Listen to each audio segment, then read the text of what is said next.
nós recebemos agora aqui no nosso estúdio o governador do Paraná, Ratinho Júnior, do PSD. Ele foi eleito em 2019 para o primeiro mandato no estado com mais de 3 milhões de votos, quase 60% dos votos válidos. Em 2022, foi reeleito governador com quase 70% dos votos válidos. Lúcio.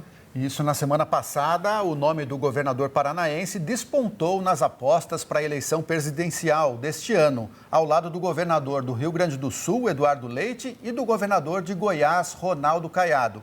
Os 3 pré-candidatos foram anunciados pelo presidente do PSD, Gilberto Kassab, e reavivam a possibilidade de uma terceira via na eleição brasileira. Bem-vindo, governador. Obrigado, Lúcio. Obrigado, Luara. É um prazer estar aqui com vocês no SBT News. Muito obrigada por estar aqui conosco. Vamos conversar bastante, além de aqui eu e o Lúcio, vamos ter também nossos analistas políticos. Mas, governador, já começo fazendo a primeira pergunta. Nessa aposta de uma direita sem bolsonarismo, tem espaço para essa via? E por que não uma direita apoiando Flávio Bolsonaro? Olha, Luara, veja, primeiro que o PSD é um partido grande, né, um dos maiores partidos do Brasil, e, naturalmente, os partidos, até para o fortalecimento de uma democracia, ele é necessário que haja opção para a população. Se você pegar hoje qualquer pesquisa que é divulgada no Brasil, você vai ter ali em torno de 60%, 65%, alguns casos até 70%, da população dizendo que quer alguém que possa trazer paz política, possa trazer tranquilidade para o Brasil, que possa trazer um planejamento a médio e longo prazo para o Brasil.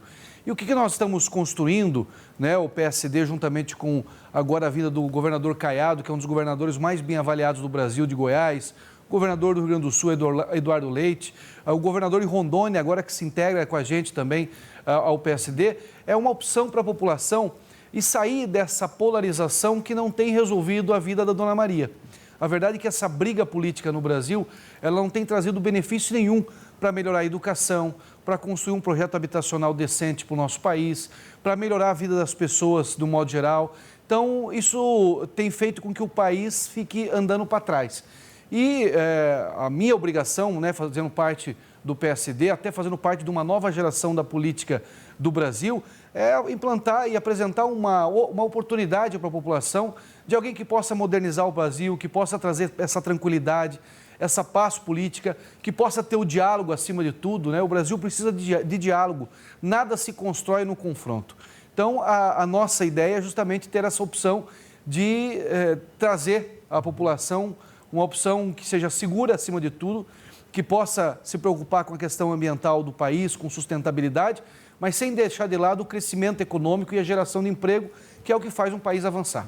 Nossos analistas em Brasília têm perguntas para o senhor, governador. Vamos começar, então, com a Marcela Matos. Marcela, faz favor, a palavra é sua.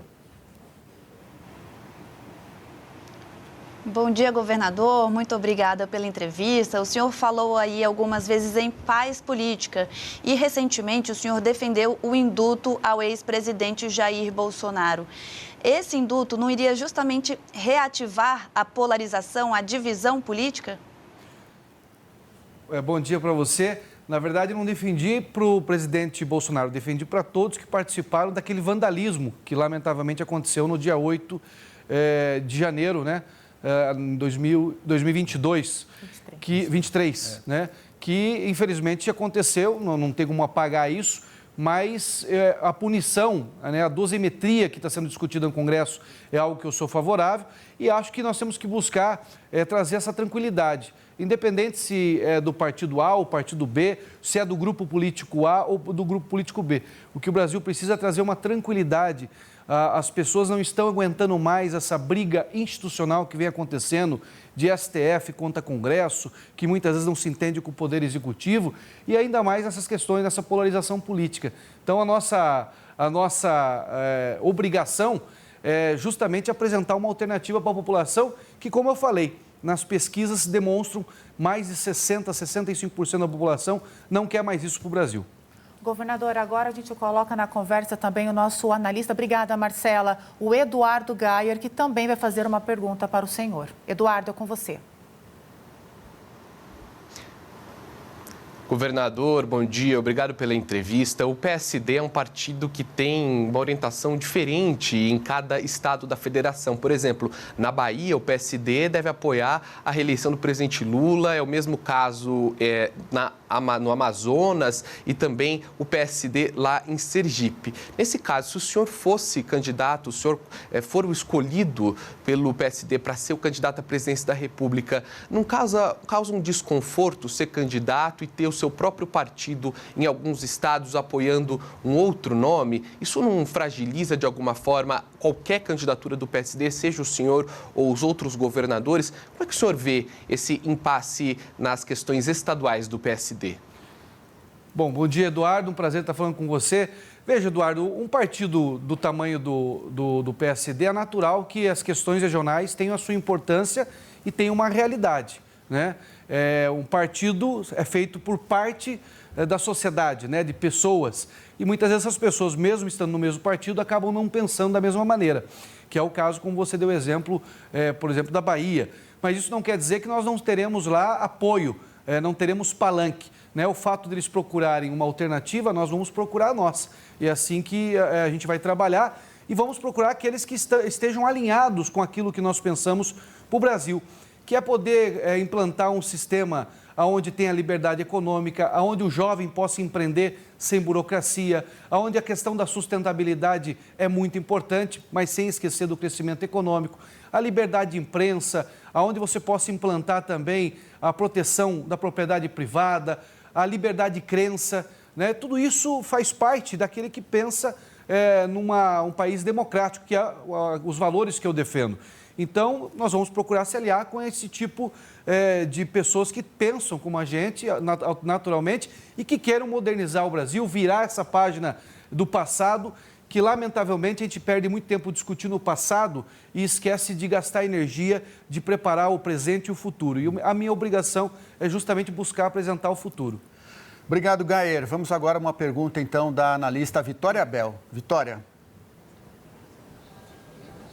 Bom dia, governador. Bom dia a todos que nos acompanham. Só para reforçar, então o senhor acredita que o partido vai liberar os diretórios estaduais, não vai haver uma determinação nos estados sobre necessariamente apoiar o candidato do PSD? E uma outra dúvida em relação a como que vocês estão imaginando a formação de chapa. Porque numa configuração com Lula e Flávio Bolsonaro, os partidos de centro tendem a ir cada um para um lado.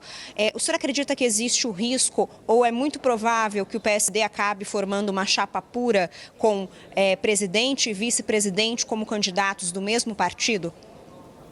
Olha, eu não vejo problema nenhum em o PSD ter uma chapa pura, até porque tem quadros para isso, né? Muitas vezes as alianças são construídas porque muitas vezes você não tem quadro interno à altura da importância da construção da chapa para poder apresentar para a sociedade. Isso vai desde prefeito, candidaturas a governo do Estado e, claro, também a presidência da República. E o PSD é um partido que tem quadros, né? Você tem, como foi falado aqui, o Ronaldo Caiado, governador de Goiás, você tem o governador Eduardo Leite, você tem o Paulo Artung, ex-governador do Espírito Santo, que é uma referência na vida pública, você tem a Raquel Lira, de Pernambuco, você tem o Fábio Mitidieri, governador de Sergipe. Então, o PSD se organizou com bons quadros de credibilidade nos seus estados e nas suas regiões. Então, obviamente que isso não impede de você conversar com outros partidos e até construir uma aliança. Mas o fato de você não ter um ou mais partidos na coligação não quer dizer que você não tenha quadros e não possa trabalhar com chapa pura. Eu acho que é perfeitamente normal e até tranquilo para o PSD. Eu vou te dar um exemplo no meu estado. Eu sou governador no segundo mandato, terminando o meu segundo mandato, e as duas minhas candidaturas foram com chapa pura. O meu vice também é do PSD. Governador, essa história de terceira via começou lá atrás com Ciro Gomes, depois a gente teve Antony Garotinho, depois teve Eduardo Campos, que não chegou a disputar, né, não chegou até o final, depois teve a Marina Silva, a Simone Tebet na última eleição. O senhor se vê nesse papel de terceira via e, afinal, o que essa terceira via precisa ter para sensibilizar o eleitor de centro como uma alternativa à polarização? Ô Lúcio, quando você pega um país onde a população, ela primeiro diz que 70% ou quase 70% não quer continuidade desse governo. Segundo, que 65%, quase 70% também não quer essa polarização. Você tem aí uma grande maioria que quer a via principal, a via que tire as pessoas dessa polarização que, como eu falei no começo, não traz resultado nenhum. Então, essa discussão de primeira, segunda ou terceira via, muitas vezes é muito mais uma taxação da imprensa do que própria a visão da sociedade. Hoje, a visão da sociedade é aquele que puder e tiver condições de apresentar um projeto que, como eu falei, traga paz política para o país. Cuide do brasileiro como se fosse uma família. Na família tem pessoas que pensam de forma diferentes, mas nem por isso se odeiam, nem por isso não se respeitam. Que possa construir uma família chamada Brasil e que tenha a capacidade de colocar um ritmo numa agenda do país, onde transforme esse Brasil num Brasil potência, eu tenho certeza que vai abrir os olhos da população e automaticamente passa a chamar a atenção para poder fazer com que haja essa virada de página e a gente possa criar um novo momento, um novo Brasil. Governador, nós já ouvimos também aqui Zema, Caiado, falando sobre essa terceira via, sobre essa proposta, estratégia também política para derrotar ou impedir a reeleição do presidente Lula. Como vocês avaliam a chance de um segundo turno, uma vez que na última pesquisa que nós trouxemos, Pesquisa Paraná, o nome do senhor aparece muito competitivo numa situação de segundo turno? Mas e se não chegar no segundo turno, como seria o apoio do PSD? Seria a Flávio Bolsonaro? Primeiro, isso não está sendo discutido, Luara, porque o partido ainda não decidiu a sua candidatura, vai ter a partir de abril. E o partido, obviamente, que apontar um caminho e apontar uma candidatura, vai ser uma candidatura para ganhar as eleições. Então, isso nem está discutido também, nem será discutido tendo a candidatura. E o mais importante é que hoje, nesse contexto que se apresenta no Brasil, a grande maioria da população não está pensando em política. A verdade é que quem está pensando em política são os políticos e uma parte da imprensa que tem a obrigação, obviamente, de discutir o Brasil e a questão política. Mas, se você pegar a pessoa que acorda às 5 horas da manhã, né, a Dona Maria, o seu João, que vai pegar o seu transporte público para trabalhar, ganhar o seu salário no final do mês, ela não está ainda focada em política. Se você parar para pensar, nem Copa do Mundo estão se discutindo ainda. Vai começar daqui uns dias essa questão da Copa do Mundo, que é algo que chama muita atenção do brasileiro. Então, acho que a gente tem que ter muita tranquilidade nesse momento, entender que esse é um processo natural e que quando começar a questão de disputa partidária e daí sim eleitoral, é onde as pessoas vão se concentrar em observar os candidatos e aquele que tem a proposta que possa atender os anseios da população. E o mais importante é que nós temos uma alternativa para o Brasil. O PSD vai ser uma alternativa para o Brasil, uma alternativa do diálogo, do equilíbrio acima de tudo e apontando um caminho para transformar o Brasil e não ficar nesse país que anda de lado há mais de 20 anos e, lamentavelmente, não resolve o problema das pessoas. Vamos a mais uma rodada de perguntas dos nossos analistas, né? Mais uma vez a Marcela Matos. Marcela, você. Governador, aqui em Brasília há um grande debate sobre o caso Master, a criação de uma CPI, o estabelecimento de um código de conduta, a autocontenção do Supremo Tribunal Federal e há alguns parlamentares que já falam, inclusive, em impeachment de ministros do Supremo Tribunal Federal. O senhor apoiaria uma causa, um afastamento de ministro de impeachment do Supremo? Como é que o senhor vê essa proposta? Olha, eu vou um pouco mais além do que isso está sendo discutido no Congresso, porque é mais profunda a questão do judiciário. Hoje você precisa ter uma reforma do judiciário. O problema do judiciário, que é um órgão importante, né, inclusive para a nossa democracia, não é só o Supremo. Nós temos que modernizar o judiciário como um todo. Né? A gente vê a questão dos penduricários, que é tão falada hoje em praticamente todos os tribunais de justiça do Brasil. Então, tem que ser repensado. O Poder Judiciário é um poder importante, ele complementa esse tripé do Poder Executivo, do Poder Legislativo, é onde impõe, né, junto com os demais poderes, esse Estado democrático de direito que é tão importante para uma democracia. Agora, tem que ser repensado sim, o Congresso tem que aprofundar esse assunto numa grande reforma, na minha visão, inclusive pensando em nomeações para o Supremo e para outros cargos, como STJ e assim por diante, que tenha que ser juiz de carreira, que tenha que ter um passado extremamente limpo, que possa, muitas vezes até uma idade mínima, que seja máxima, vamos dizer assim, de 60 anos para cima, que possa estar no Supremo, porque já teve toda uma escala ao longo da sua carreira de experiência no Judiciário. Então, a reforma ela é muito mais profunda do que discutir só apenas o nome A ou o nome B.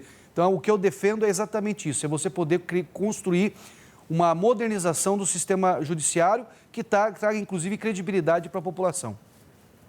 Muito obrigada, governador. Vamos chamar agora novamente Eduardo Gayer para a conversa. Gayer, com você. Governador, muito se diz que os governadores do PSD que não forem candidatos à presidência da República, porque dos 3 apenas um será candidato, esses outros nomes disputariam o Senado nos seus respectivos estados. Gostaria de saber se o senhor descarta totalmente ser candidato ao Senado pelo Paraná em 2026. Olha, Eduardo, essa é uma pergunta, e agradeço, né, que até no meu estado pergunto isso. Na verdade, Eduardo, a gente tem que vencer etapas. Eu hoje, primeiro que eu estou muito dedicado a terminar o meu mandato como governador, né, porque é a minha obrigação, cumprir a minha missão como governador. Em abril, que ainda falta alguns dias, e de certa forma meses, vai ser discutido se eu vou abrir mão do mandato, o Caiado da mesma forma e o Eduardo Leite, que tem que renunciar por obrigação de lei, para aí sim ser candidato. Então, é uma avaliação que vai ser feita lá na frente. E hoje, o que tem é que o PSD tem 3 nomes à candidatura a presidente, que nós vamos discutir isso internamente de uma forma muito tranquila. Eu falo que eu quero fazer parte de um projeto que possa modernizar o Brasil. Se o modernizar o Brasil é um outro nome, nós vamos estar trabalhando para isso. Se for o meu, eu vou ficar, obviamente, muito honrado e vou cumprir minha missão de representar essa nova geração e esse novo momento que o Brasil precisa. Ok, obrigado, Gayer. Vamos agora, então, mais uma pergunta da Vitória Bel. Vitória, com você. Então, governador, se o nome do senhor não for escolhido, o senhor deve disputar o Senado? Queria só que o senhor deixasse isso de fato claro. E em relação a esse processo de escolha entre vocês 3 governadores, o que já avançou nesse formato? Vai ser realmente uma escolha ali fechada na executiva, em um conselho, ou vai ser num modelo parecido com as prévias que aconteciam, por exemplo, no PSDB, em um modelo mais aberto? Quais serão os critérios de escolha? Não terá prévia, também não vai ser nenhuma disputa interna de convenção. Nós estamos muito conscientes que, acima de tudo, o Brasil precisa de um projeto. A gente perde muito tempo discutindo nomes, né, no Brasil. E, na verdade, o que o país precisa é de um método, de um modelo de gestão que possa tirar o Brasil desse momento que está aí. Um momento que possa fazer da educação uma educação de qualidade, como é no Paraná. Hoje nós temos a melhor educação do Brasil por 5 anos. Quando eu assumi era 7º lugar. Nós temos hoje o maior programa de construção de casa própria do país, que é o Casa Fácil Paraná. Fomos eleitos 4 vezes o estado mais sustentável do país. Então, uma série de política pública que possa modernizar o Brasil. Segundo o Banco Central, por 2 anos seguidos, o Paraná é o estado que mais cresce na atividade econômica, acima de 6%, que é um crescimento indiano, crescimento chinês.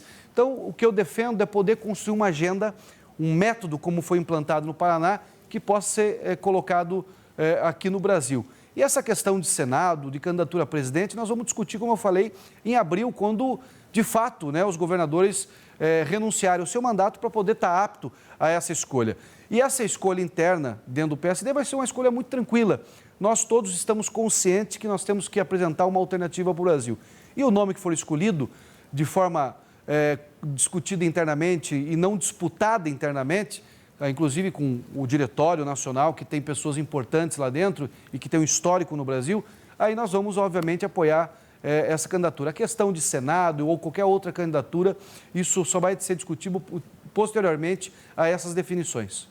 Governador, alguns analistas, eles argumentam que esse lançamento dos 3 pré-candidatos é um blefe do Kassab, que na verdade ele quer negociar uma candidatura a vice na chapa do Tarcísio aqui em São Paulo. O que a gente, como que você pode garantir que a gente vai ter realmente uma candidatura à presidência do PSDB? PSD. Olha, Lúcio, primeiro que quem fala isso, que é um blefe do presidente Kassab, é porque não conhece ele. O presidente Kassab, o ministro Kassab, que tem um histórico de fazer uma política de alto nível, na construção de boas candidaturas, foi quem ajudou, inclusive, na construção da candidatura do governador Tarcísio, que é um grande nome que nós temos em São Paulo e no Brasil. Ajudou na construção da candidatura do Ricardo Nunes aqui também na reeleição e tem feito isso pelo Brasil. O ministro Kassab ele tem se preocupado em poder fortalecer os bons quadros que existem no Brasil. E ele, obviamente, está pensando no país acima de uma questão pessoal, até porque ele já foi quase tudo na vida pública, né? Já foi prefeito, já foi ministro, já foi deputado várias vezes, presidente de um partido importante. Então, a preocupação dele hoje é poder ter uma alternativa, que o PSD possa ser uma alternativa para o povo brasileiro, com bons quadros acima de tudo, e, obviamente, essa questão pessoal é secundário. É natural que se discuta política, e o nome dele, como é um nome muito conhecido e muito bem avaliado, hoje o PSD com mais de 200 prefeitos em São Paulo, sempre surge esse comentário. Mas a preocupação dele hoje é justamente num projeto que possa ajudar o Brasil a virar essa página. Governador, rapidinho, só para a gente encerrar. O ex-ministro Sérgio Moro está liderando as pesquisas no Paraná. Quem o senhor vai indicar para dar continuidade ao governo do senhor, o projeto do... Olha, eu vou indicar alguém, Lúcio, que tenha o compromisso de continuar isso que nós estamos fazendo, né? Nós temos 4 nomes bons dentro do partido, todos eles com muita experiência, e aquele que unificar, né, todo esse pessoal que já vem fazendo um trabalho no Paraná e que continue dando esse ritmo para o Estado, com um compromisso com o Estado, que não tenha um compromisso apenas pessoal, familiar, né, e que possa realmente manter a melhor educação do Brasil, que possa continuar gerando emprego como nós estamos gerando, com as obras de infraestrutura, que é o maior programa de pavimentação asfáltica da história do Estado e o maior da América do Sul na parte urbana que nós estamos fazendo, com essa responsabilidade ambiental, é quem vai liderar esse processo, né? O meu compromisso é fazer com que possa ter um sucessor que tenha e mantenha a continuidade do trabalho que nós estamos fazendo. Mas algum nome já sendo conversado? Nós temos vários. Nós temos o meu secretário das Cidades, que foi secretário da Casa Civil, foi secretário do Planejamento, hoje é secretário das Cidades, que é o Guto Silva. Nós temos o presidente da Assembleia Legislativa, que é o Alexandre Cury, que também tem um histórico na política do Paraná. Nós temos o ex-prefeito de Curitiba, Rafael Greca, que é o nosso secretário de Desenvolvimento Sustentável. Então, nomes e bons quadros nós temos e agora nós vamos trabalhar para ver aquele que consegue aglutinar essas forças e automaticamente continuar todo esse projeto. Ok, muito obrigado, governador. Ratinho Júnior participando aqui com a gente no News Manhã. Obrigado. Viu? Muito obrigada, governador. Seja sempre bem-vindo. Obrigado, Luara. Obrigado a todos vocês. Parabéns ao SBT News aí por mais essa grande conquista no jornalismo com esse canal importante. Muito obrigada, governador.